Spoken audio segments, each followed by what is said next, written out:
And the social worker was like, oh, we've got a baby. They need a home tonight. Are you willing to take them? I wanted to talk to my husband about it. Unfortunately, it just happened to be on the day when he had a really big pitch for a client. And so I'm leaving him messages like, hello, are you there? Is your pitch done yet? Like, we've had a referral for a baby. I'm going to say yes if you don't call me back in 10 minutes. He didn't call me back. So I did email and say, yes, we'll take the baby. I think I am her foster carer, providing a temporary mother role in her life. But I'm not her mother. I'm not seeking to be her mother. That's not her plan for me to be her mother. Yeah. But I still treated her exactly the same. She was rocked and loved and sung to and cuddled and, given all the care and attention.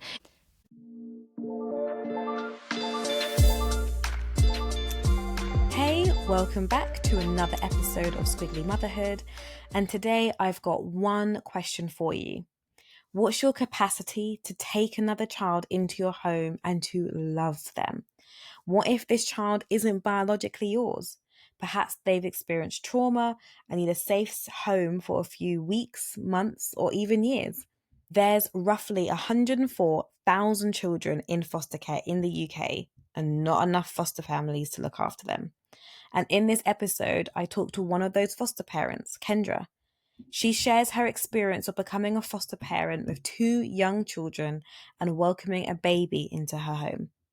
And just a heads up, before the episode begins, I completely forgot to do the usual intros that I do on my previous episodes. So on this particular episode, you're going to be diving straight into the conversation, straight into the meat.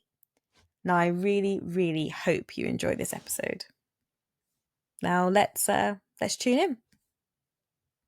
So, how did fostering enter in as an idea? Yes. So we're always honest with each other. We're always telling each other what we're thinking. We don't go to bed thinking, oh, I wonder what he meant by that. We'll talk about it then and there, or, in the next hour or so if we get a chance. And I think with fostering, it came up because as we were going through recurrent miscarriages as a couple, we were looking into other options like adoption. And in that kind of research phase, adoption and fostering are often linked together. And so I learned more about fostering. And I was really, really shocked at the need for foster carers in the United Kingdom. I was really heartbroken over the increasing number of children coming into care, foster carers leaving and retiring, and families not being able to be recruited fast enough to keep up with the demand. And it just really broke my heart. And I thought maybe something good can come out of my loss. Maybe something can, maybe not having biological children will give me a greater capacity to help these children who are already born. And so I kind of talked about it with my husband, and he was open to it, but he thought adoption would be a better option because he wasn't sure about kind of the co-parenting and, short-termness of fostering and how he would handle that emotionally. And also he was a bit hesitant to foster other people's children when we didn't have that experience with our own children, which I completely understood, especially children from trauma who would have potentially more challenging behaviors presented. So I got that, and we kind of left it there, and we ended up keeping a pregnancy and having our son. So the kind of that was tabled for a bit. Plus, we didn't have a spare room. We were in a flat at the time, so there wasn't really a point talking about it too much more. But then when I was pregnant with my daughter, we moved into a house and we had a spare room. And, when you're pregnant with your second, you're kind of like, oh, do I want any more? Is this my last pregnancy? And you're kind of thinking these things as you're pregnant. And I thought, oh, but if, once she's old enough, maybe we could foster. Like, I have capacity to love another child. But it doesn't necessarily need to be another biological one. And so kind of started bringing that up with him. And he was like, okay, maybe like we'll do more research into it. And so I did. And eventually he said, yeah, let's do this. So was there like a particular, how did he switch from being like, maybe to like, yes, let's do this? Was there like a particular thing that kind of tipped him over the edge, or was it a bit of time and like him doing a little bit of research or you telling him more about it? Or Yeah, I think it wasn't like he was against it one day and then the next day he's like, yeah, okay, go on then. It was definitely more of a kind of a slowly educating ourselves about things. We knew we didn't want to go into assessment, the next day or anything. I was still pregnant with my second daughter, and so we wanted to obviously have her.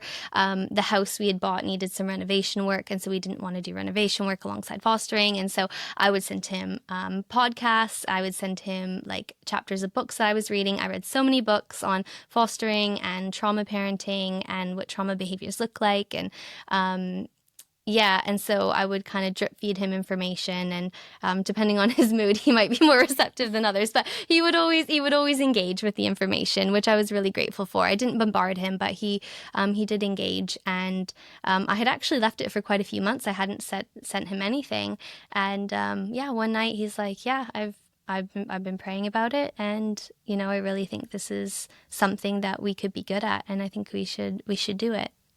so So. how old were both your kids when you both got to that point of, yeah, let's do this? My youngest was 6 months. Okay, Yeah, okay. and So really in the thick of it. yeah. She was about 6 months old. And we were both united in that we wanted to, redo the bathrooms and get, the windows done and get a few more things done on the house to make it ready to be able to have a child in the home. And I wanted a little bit more time with my daughter before we brought another child in. And so I said, it'd be ideal if she was, 2 years old or a little bit older. So we started the process of being assessed 2 months after she turned 2. Okay, so from that kind of roughly 6 month mark, you basically had 18 months of just preparing yourselves mentally, Yes. preparing the house. Yes, yeah. And I will have to say that, it was a really scary thing to think about fostering as well with the kids, because we didn't know any other foster carers. We came into this as a completely new way of life. And so I just really wanted to educate myself and my husband on what that would mean for our family, what that would mean for each of us and our marriage and our children. And one of the things you hear a lot is, wait till your children are older and, wait till they're more settled or they're out of the house and then maybe look at it. And I just kind of questioned that, because that was so far away from me. And my heart was, crying out, but there's children now. Children need homes to sleep in, like tonight. Tonight, there are children who need homes that need to be safe for them. And there's not enough. And how can I just wait that out if I know that I could give them a home now? And listening to podcasts, especially from America, on women who were foster moms and their kind of foster adoptive journeys, it gave me the confidence that it wasn't so scary. Like, they didn't sugarcoat it. It was really hard, and they opened up about the hardness, but it really struck me their compassion and love for these children and how fulfilled they are in their role. And it just gave me the confidence to say that, they just took it one step at a time and just loved on these kids. And, that's what I want to do. And that was the thing that got me, was listening to their stories. And that's why I'm passionate about sharing about foster care myself, because there's so many people in my network who have said to me, you're the only foster carer I've ever met.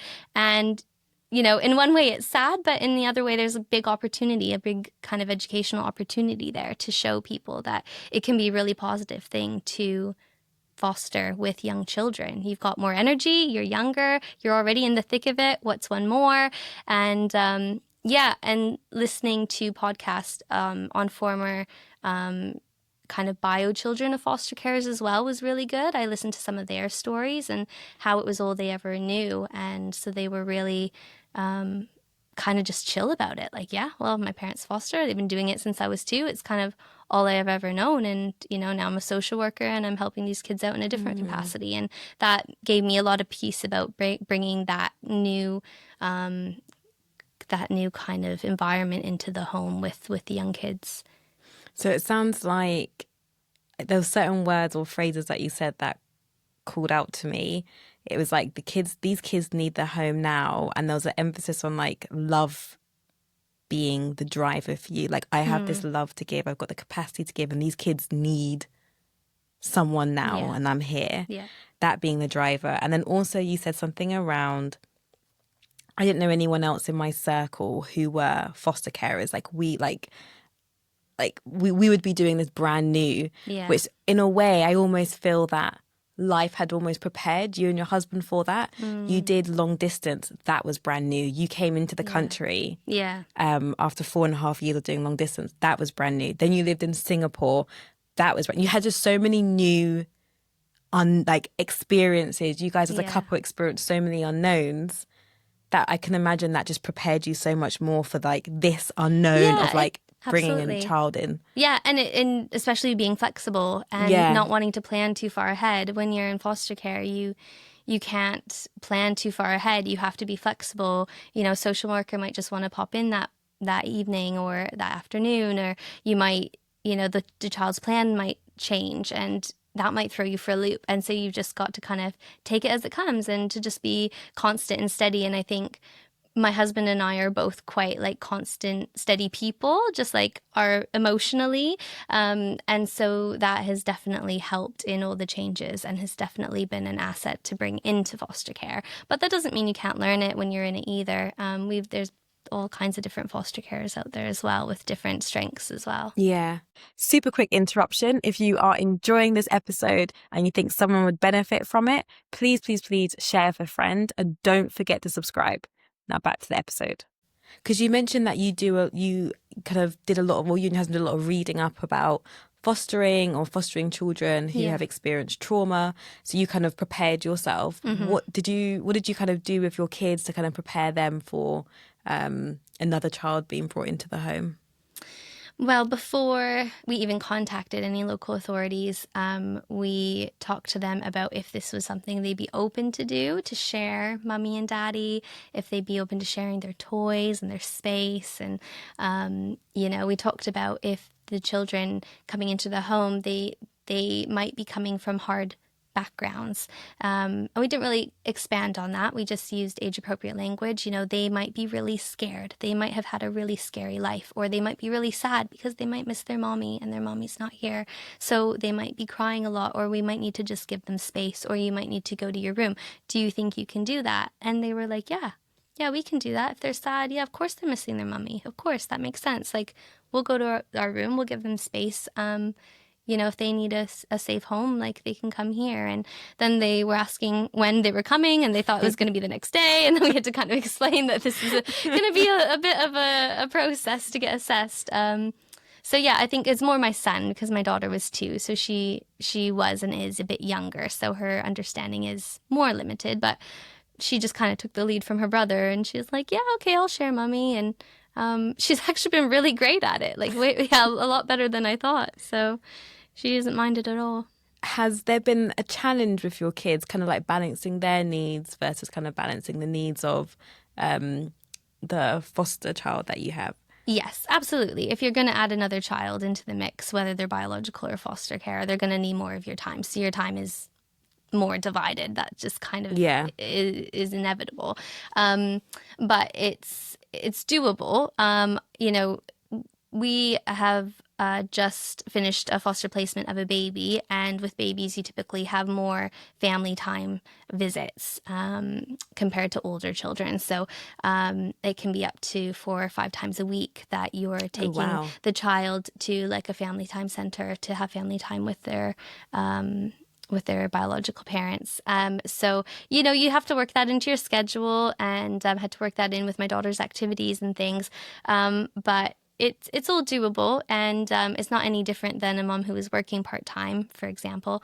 Yeah, I would say for the first year of fostering, it's been hard to juggle childcare with all the training requirements in the first year of fostering, which I was expecting and I knew about, but it can be hard, and you do feel like you're asking a lot of your support network. But my support network have been really, really great. And, you know, everybody's just kind of taken 1 or 2 days. And so because the load is shared, it's not really fallen so hard on one person.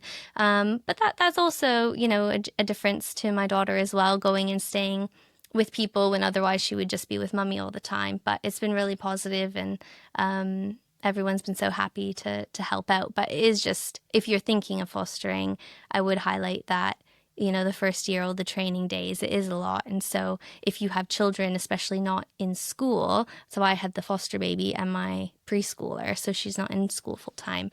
And that was a bit tricky at times, but we made it work, and we're all done now. So that's nice to have ticked off. So it was definitely like that juggle of managing Yes. everyone. Yeah, and all the driving around as well. 'Cause some of the training was virtual, which was nice, but some of it was in person. So okay. Yeah. One thing that I realized we haven't touched on is, what was it like day one? Like, okay, cool. I'm a foster carer now. We've gone through the process. We've gone through all the assessments. Yeah.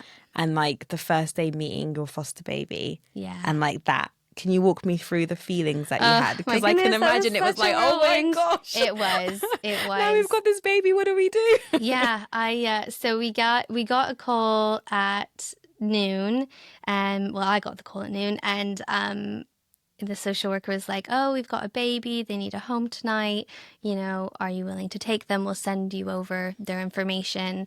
And then if you're interested, you can just reply to the email and let us know. So that was great. So I get the email right away, and I read through the referral, and it sounded like a good match for our family. And so I wanted to accept it. But then, of course, I wanted to talk to my husband about it too. And so, unfortunately, it just happened to be on the day when he had a really big pitch for a client in Canary Wharf. And so I'm leaving him messages like, hello, are you there? Is your pitch done yet? Like, we've had a referral for a baby. I'm going to say yes if you don't call me back in 10 minutes, kind of a thing. So, he didn't call me back. So I did email and say, yes, we'll take the baby. And then I got another referral at half noon, and this was an unborn baby, and they sent over the referral for that, and read through that, and it wasn't as good of a match, but we were still willing to accept it. So by this time my husband had called back, and so he said yes to both as well, so that was good. Then probably around 2:00 they rang, and she's like, okay, great, so we'd love for you to take the baby. And I had to say, well, which one? Because I wasn't sure which one she was talking about, and it was the baby that was being discharged from the hospital that day. So I thought, okay, great, cool. She's like, yeah, we'll call you with more information.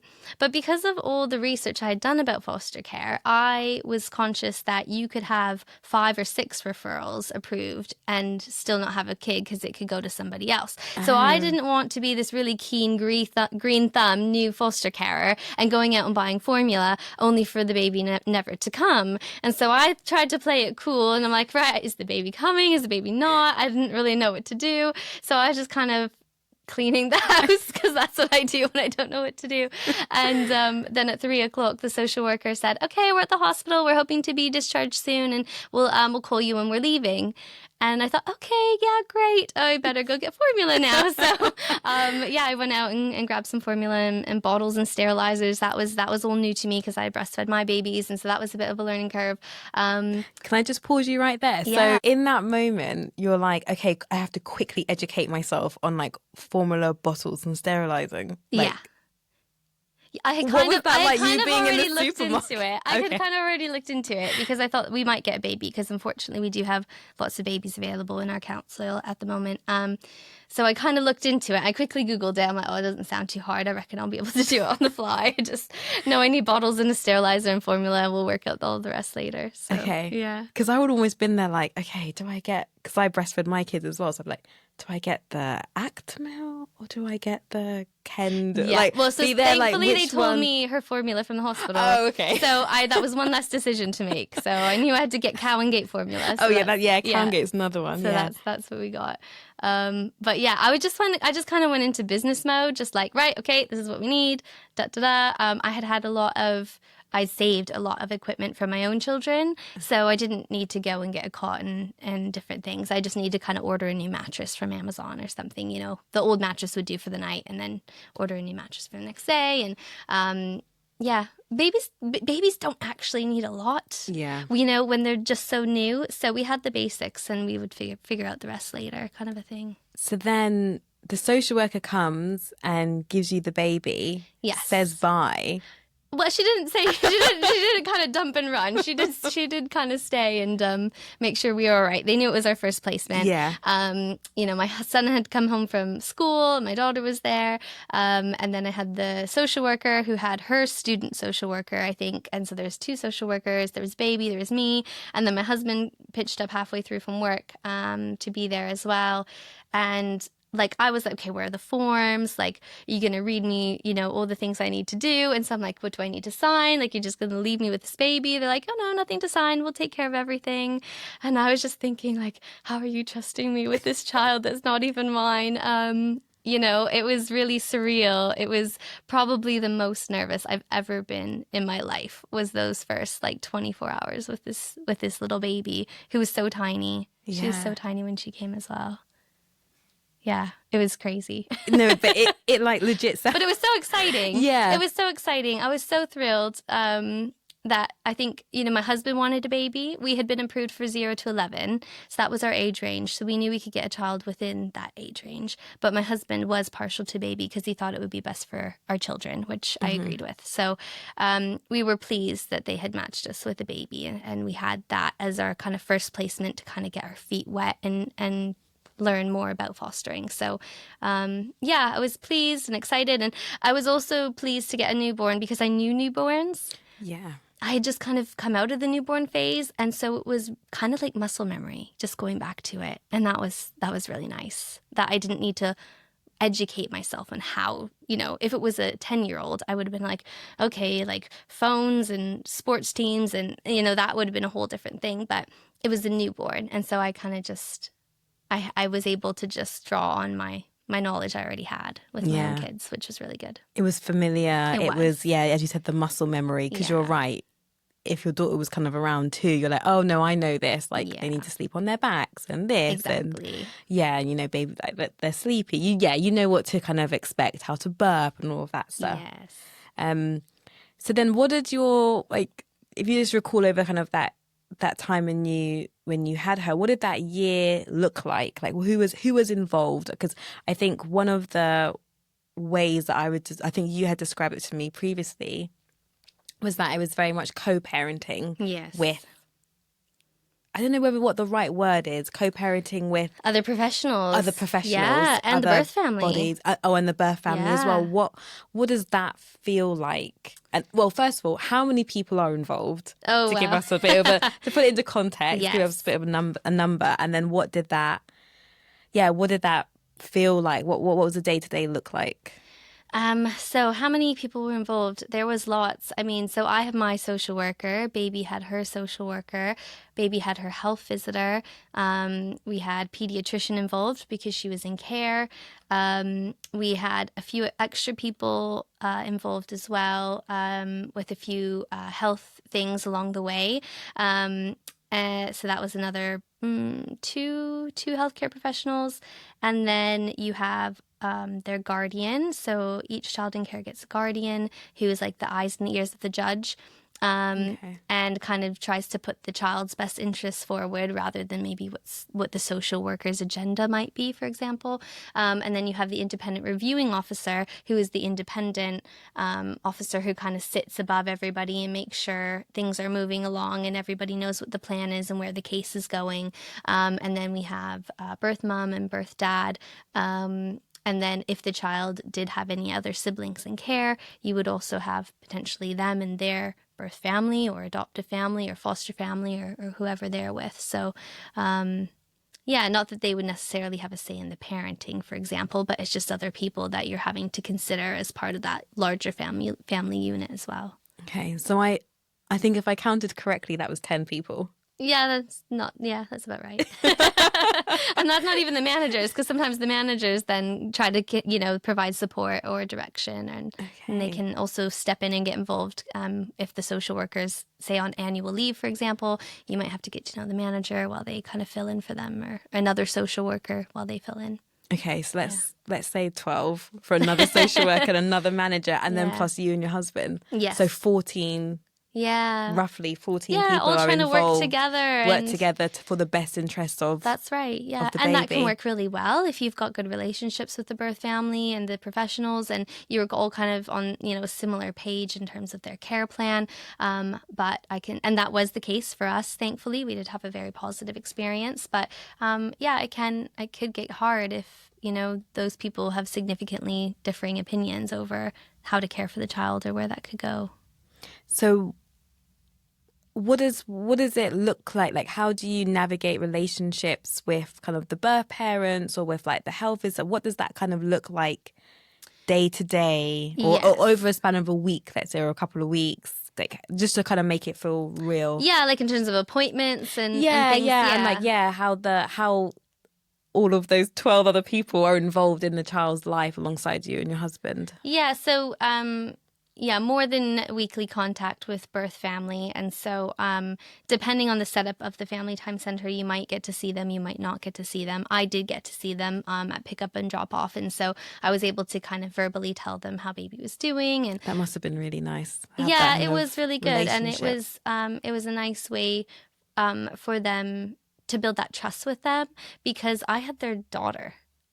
I'm not the mom, I'm the foster carer. I don't have the same connection that they do to her. And it was really important for me for them to know she was safe and that she was being taken care of. And so I really wanted to communicate that. And it was nice to be able to do that in person. And they really appreciated us on multiple occasions. They thanked us and said what a good job that we were doing. And that was really nice affirmation to have. And yeah, so you had those visits, and then you'd have visits with the health visitor. You'd have the normal trips to the GP for babies' routine immunizations and checkups, but then you also have like a big physical by the doctor for all children who are coming into care they need to have. So we had that as well. The first few months were the busiest, I think, as we're catching up with all the appointments, because you also have like your placement planning meeting with all the professionals kind of coming together, and the parents are included in that as well. Just to set out, delegated authority to us. So, the local authority is sharing parental responsibility with the parents, and then they're delegating some of that to us to make the day-to-day decisions, like, what time the immunization appointment is or something like that.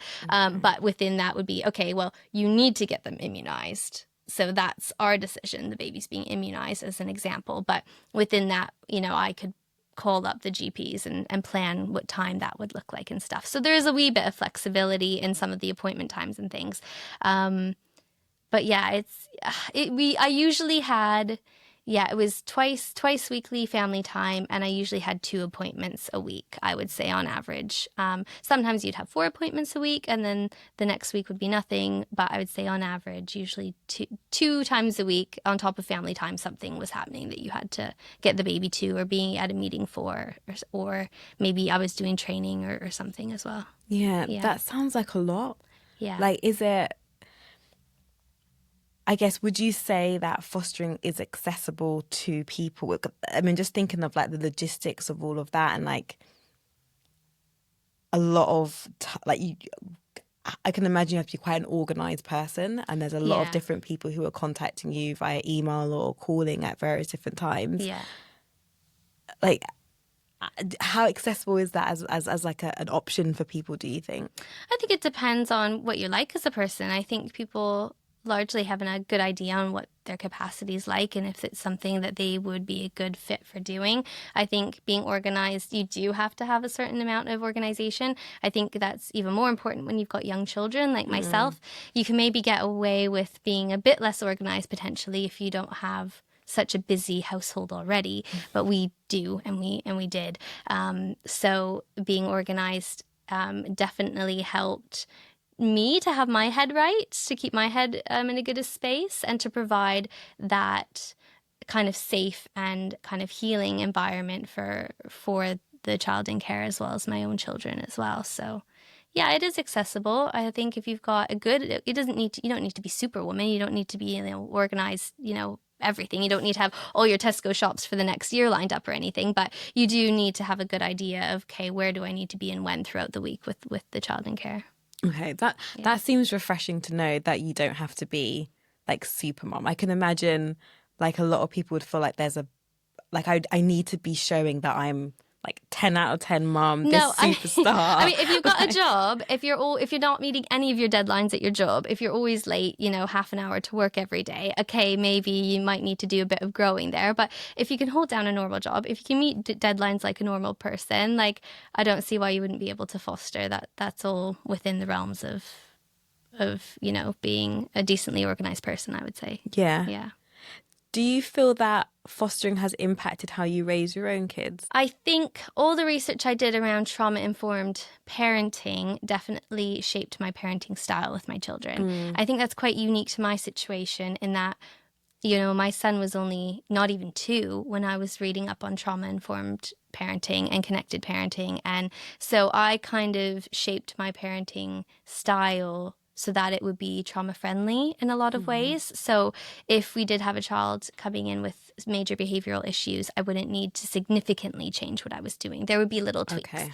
So I would say probably not, but we have only had one placement. I'm not a super expert. I am still a new foster carer. So that could change if we had a child who did need quite a different approach. It could look different so that it's able to help the child as well as be fair to my own children, if that makes sense. Yeah, But I that think makes I sense. think largely the answer is no. Largely the answer is like my children have remained the same, I think, with my parenting style. But that might just be because I have a baby, I guess. Yeah, yeah. But then also it sounds like you've done so much reading and you've done so much work and you've been so intentional in so many of like the early days with your Yeah. son that it Yeah. kind of has probably naturally just bled through with I hope so. yeah. That's my hope. And then I guess with your, I mean, you said that you've kind of gone through the adoption process now with the foster baby. What has that been like in terms of being so connected to her for such a long period of time and then seeing that transition and having to kind of say bye to a certain extent? Yeah, it was it's kind of working up to it, having that open conversation with my children about, she's here, but she's only temporary and she will be, we're waiting for the judge to find her forever family, whoever that might be, back to birth family or an adoptive family. And when it finally kind of came to it, I think my children were like, oh, okay, it's actually here. We've been talking about it for so long and now it's here. And so I was more focused on managing them and making sure that they were okay through transition. The transition itself was quite intense. And yeah, it how did I handle my emotions? I don't know. I just kind of a get on with it type of a person. Like this is what I had been working towards for so long, and we were so thrilled that her case had kind of had this ending that was quite nice in amongst the sadness of her not being able to be with her birth family. It was, a good ending for her in some ways, amongst the sadness of it. So we were happy for her, and we have tried to build good relationships with her adoptive parents, and they're really happy to continue communication, and we can see her if we want to, and we text them whenever we want, and they're very happy to respond with pictures and how she's doing, and we're hoping that that will continue. And that's been a really integral part of my children's processing it as well, knowing that she's not disappeared, she's just living with a family who can give her a forever home. And that's not us, because we've just signed up to be a temporary home for children. And so trying to make those kind of distinguishing language with the kids has been helpful. But we'll miss her. It's hard. Like, I open my bedroom door and the cot's still up, and she's not there. And you go, oh, or I'm kind of opening up a crack not to wake her up, but she's not there. Do you know what I mean? All these habits. So yeah, we do miss her, but at the same time, we're really ready to help another child who needs a home. So, Oh, wow. So yeah. you were able to kind of transition quite quickly into thinking about another child that would need some, that you'd want to help. I mean, personally, yes, but it is such a personal thing. And each foster carer will have a different relationship with different children and, different personalities. And, everyone's different and every relationship is different. So just because this has been my experience with this child doesn't mean it will be the same with the next child. They're individual people and you have different connections to both of them. But it has given me such a peace to see how settled she is with her adoptive mom. And for me, I know she's okay. So I'm okay. Yeah. And I think that's been the key thing to give me peace about it and to let her go. I think I know the answer to this, but I'm going to ask you anyway. Sure. Did you ever view yourself as like a mother towards her? Or did it feel very like, I am her foster parent? There's a distinction there. I think it was more that. I think I am her foster carer, providing a temporary mother role in her life. Okay. But I'm not her mother. I'm not seeking to be her mother. That's not her plan for me to be her mother. And so that was quite a separate thing in my head, if I'm being honest. Yeah. But I still treated her exactly the same as she was brought up, exactly the same, like muscle memory into newborn mode. She was rocked and loved and sung to and cuddled and, given all the care and attention, if not more, because she was a child in care. And so I was probably overcautious with her in a lot of ways, as my other children. So yeah, I was that mother role, but in my head, it was a mother role. It wasn't, I'm her mom. This is my daughter. I never saw her in that way that I did my other children. I don't know if that's the same for all foster carers. I don't think it is, but that's what it was for me. I think it's good though that there's that distinction and that line there. There's a clear boundary, and I guess that will help with transitioning onto letting her go and then also bringing another child into your life. Yes, yeah, definitely. And if I wasn't confident in the care that the adoptive parents were giving her, then that would be really hard for me, I think.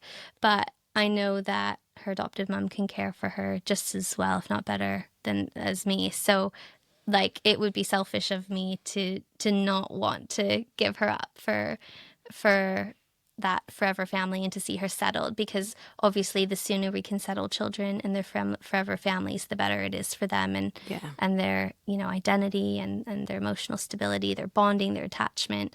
But that's all based off of the future that we were able to give her in how we set her up. So we've had her for around a year, and to be able to provide her with that secure base and secure attachment, seeing how well she settled with her adoptive parents is because we were able to give her the skills to do that in a lot of ways. And that has been incredibly rewarding. We'd love to be able to do that again for another child.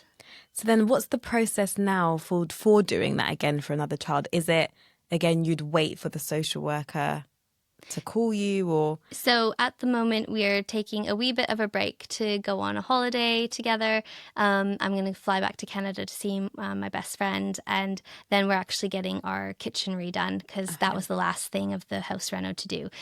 So the kitchen wasn't the worst place in the house, so it's been the last thing to get done, but it still needs very much to get done. I do have a door falling off in my kitchen we're not able to put back on its hinges. So that's going to get all ripped out. We're going to get a new kitchen, and then we're hoping to be back on the availability list in just over a month.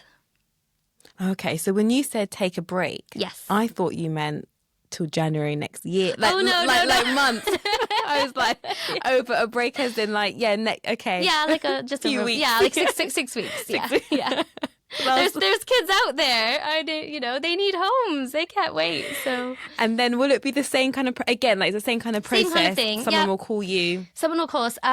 So for the first time, they have to go through your social worker because it's your first placement. So it's a little bit more gatekeeped, if you know what I mean, to make sure it's the right match. They don't want to scare you away your first placement.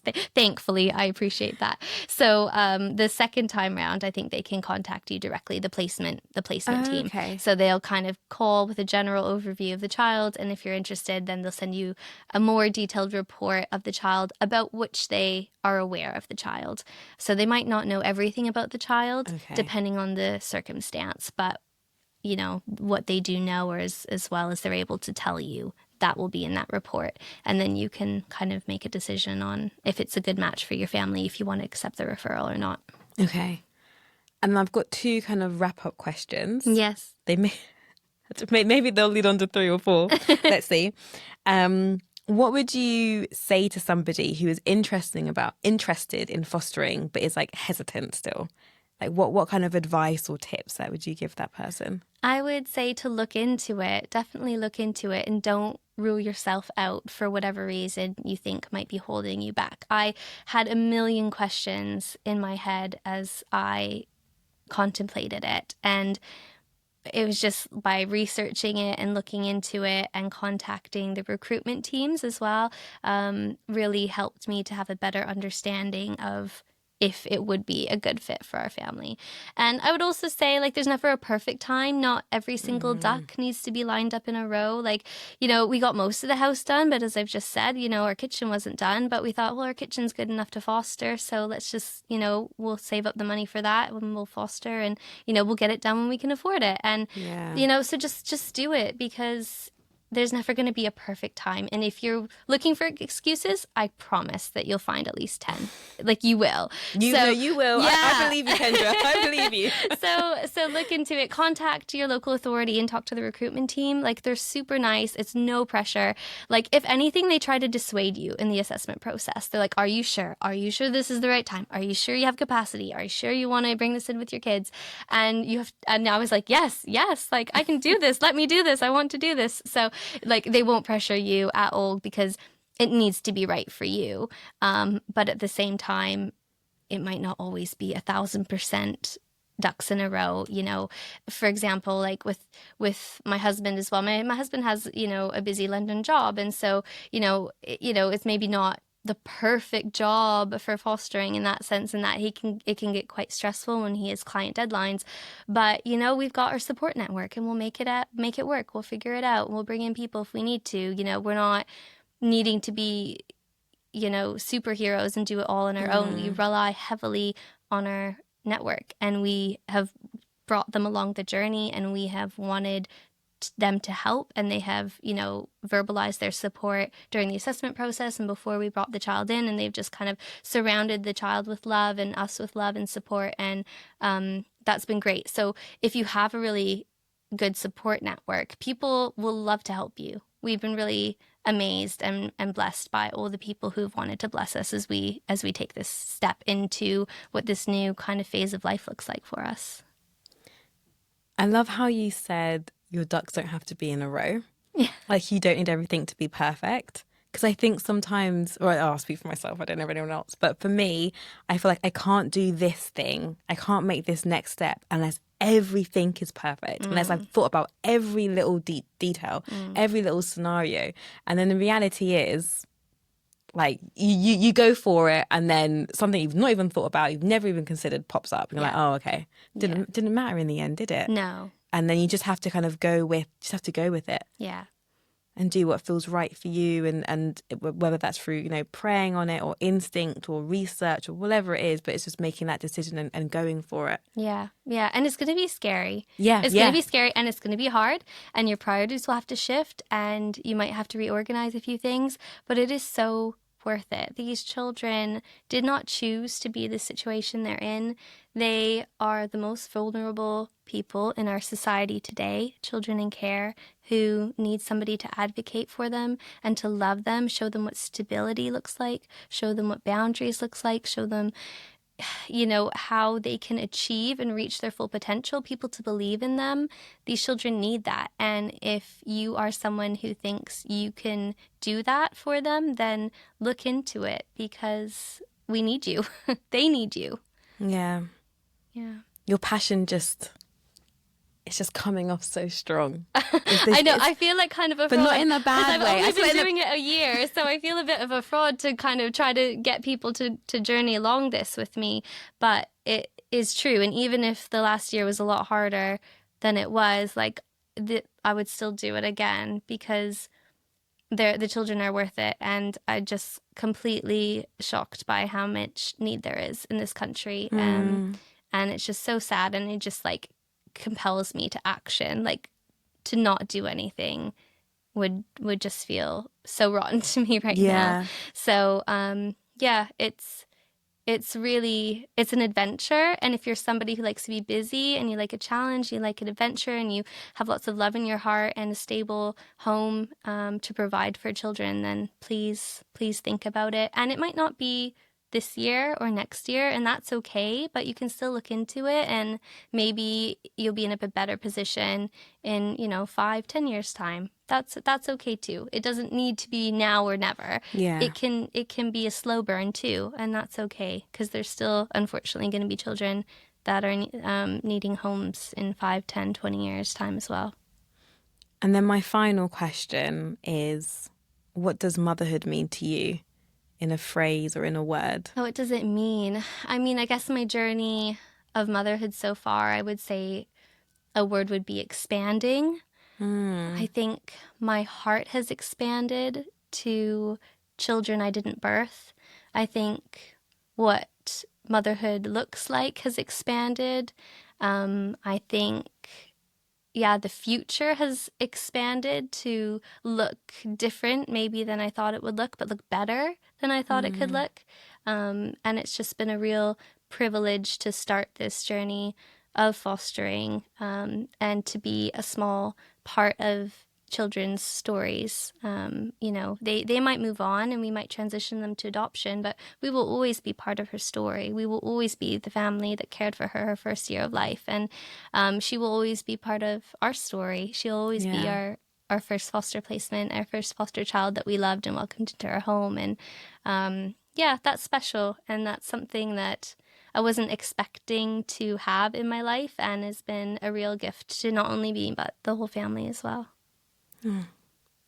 Thank you so much, Kendra. You're welcome. Thanks so much for having me on your podcast. It's been a real That joy. was a great conversation, and it went places I was not expecting. So thank you so much. Thank you. I went back to work after my maternity leave, and I struggled. I struggled to go to work, to maintain a house, to cook, to clean, to look after 2 toddlers. It was just a lot. The mental load was insane. My to-do list was so long. And I was thinking, what can I do to make my life easier? What can I do to kind of outsource the stuff I have on my to-do list? And the first thing that came to mind was food. And so I turned to HelloFresh. I went online, I picked the recipes that I wanted, the ingredients was delivered straight to my door, and I was able to cook freshly cooked meals for my family in 30 to 40 minutes with the help of my daughter.